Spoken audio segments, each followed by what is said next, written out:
Power Mover juhlii tänä vuonna 30-vuotista tanssimatkaansa. Tanssivideoitakin tanssitaan jo 30. kerran.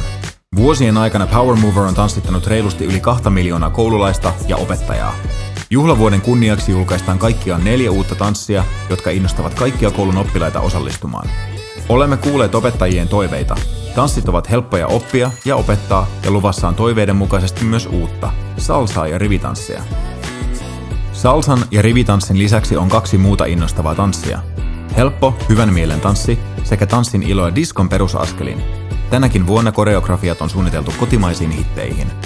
Tanssien ohjauksesta vastaavat tanssinopettaja ja luokanopettaja Anu Nordlig sekä tanssillisia ryhmätunteja 15 vuotta ohjannut liikuntaneuvoja Sanni Lilleström.